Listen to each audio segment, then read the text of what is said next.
threatening to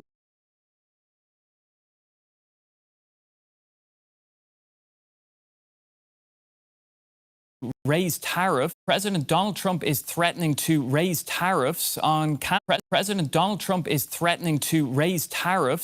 Canada over what he calls an unnecessary invasion of smoke from wildfires drifting across the border into the United States. There are currently nearly 900 such blazes across Canada, most of them burning out of control.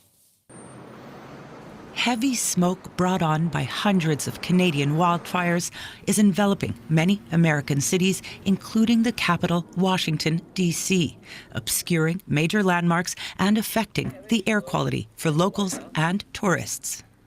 Yeah, it's really hard to see. I was walking up here from the African American Museum, and I was a little nervous about my lungs and breathing it in. I do have asthma, so I feel like it's going to end up getting to me a little bit after walking all around DC and everything. You could see the smog, and you could actually smell the smoke. I don't really like the smoke. It's just because it's so smoky, I don't like it. In a social media post on Friday, Donald Trump said the U.S. was being unnecessarily invaded by filthy, polluted, and unhealthy air, the quality of which is dangerous and totally unacceptable. He went on to say this willful negligence must be added to the tariffs Canada is currently paying. The wildfires have put communities across Canada on high alert. The epicenter is northern Ontario, where nearly 200 active blazes have forced evacuations across many parts of the province. The Premier of Ontario had this reaction to comments by American politicians blaming Canada for the smoke. I truly believe the Americans are good neighbors. If there's some politicians out there chirping away, well, maybe what you should do rather than complain is send support, send help, because we have done the exact same thing for our American friends, and that's what you're supposed to do. Canada's Prime Minister Mark Carney did not address the accusations directly. Instead, he suggested the U.S. do more to combat climate change, which scientists say is a driving factor of the increase in frequency and severity of wildfires.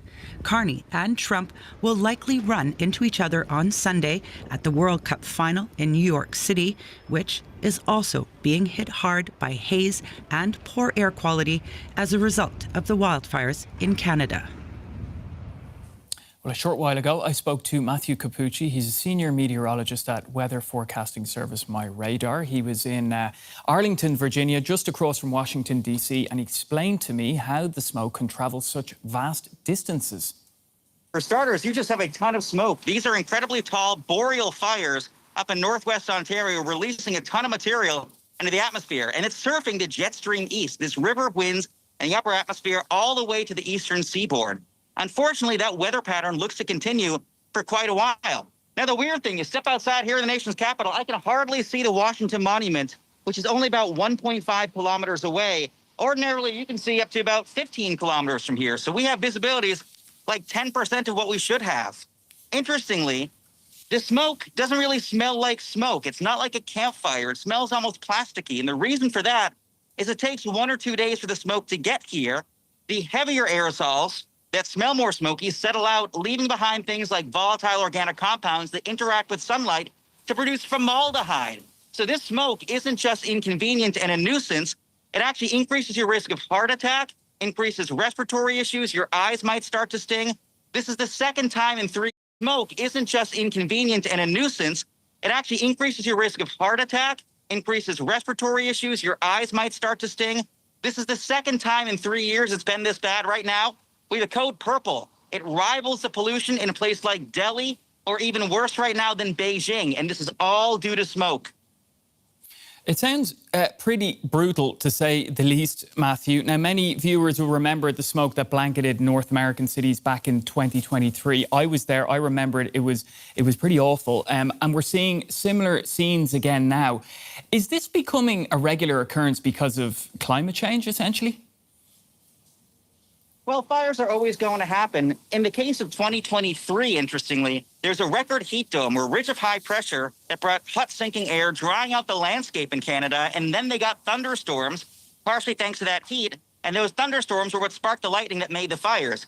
So in a roundabout way, it was catalyzed actually by climate change, and the fact that it's warmer and in many cases drier means you're much more likely to see bigger areas burned. So climate change is actually increasing the risk of extreme fire behavior, and that can lead to higher-end overachieving events like this. And you can see that satellite imagery right there. I mean, my goodness. All that smoke is just caught up in the jet stream pouring southeast. No wonder it's blanketing the eastern seaboard under an incredibly thick, toxic shroud of fine particulates. Now, I mean, you've mentioned it now a few times that it's essentially this air is toxic. And for people looking out their windows and seeing these hazy skies or these smoky skies, you've mentioned the health risks, but can you just sort of tell us really how serious they are and who should be most concerned and what precautions they should be taking? That's a great point. You know, I hate to say it, but it's almost like the COVID days in that you want to break out the N95 mask. Anything to filter out those fine particulates. And just to give you all some idea, these particulates are about 2.5 microns across. In other words, 1/30th the diameter of a human hair. And that's why if you breathe those into your lungs in concentrations like we have right now, that's bad for anyone, not just the elderly, not just the vulnerable, not just those with respiratory issues. It's bad for everybody. And so I'd say minimize outdoor exposure, skip the jog, skip the afternoon walk, stay indoors if at all possible. And for folks with air conditioning units, set their HVAC to only recirculate indoor air. Don't bring in air from the outdoors until this clears, sometime in the next 24 to 36 hours. Tell us, you've mentioned there before a little bit about the weather conditions. What is it that what combination of conditions do you have to have for this situation to arise?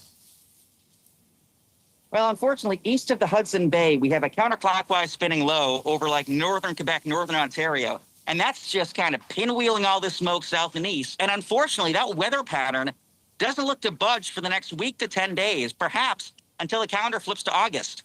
We do have some cold fronts that'll come through and periodically make the air a little bit better, but here's the crazy part. Later on this afternoon, we're expecting scattered showers and thunderstorms up and down the East Coast.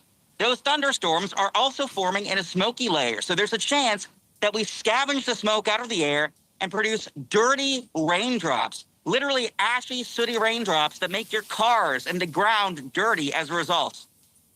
That's pretty, you're painting a pretty scary picture there, Matthew, to say the least. Now, the story has also sparked a political row between Washington and Ottawa, but from a meteorological perspective, what does it tell us about the fact that climate and environmental disasters just don't respect national borders? You're 100% correct. I mean, I know there are some politicians who want to sue Canada for the fires, but by that logic, should Canada be able to sue us every time it's hot and humid because the air is coming from us? I mean, forest management is something that is very important. At the same time, it's unrealistic to expect that type of management of boreal uninhabited forests.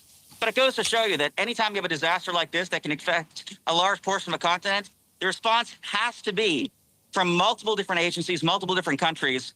No country exists in a vacuum, and the weather certainly, as you said, does not respect borders. All right, Matthew, we'll leave it there, but really great to get that update and also that explanation of what is happening. Matthew Capucci, Senior Meteorologist at Weather Forecasting Service My Radar, joining us today from Arlington, Virginia. Take care. Thanks, Matthew. Thank you.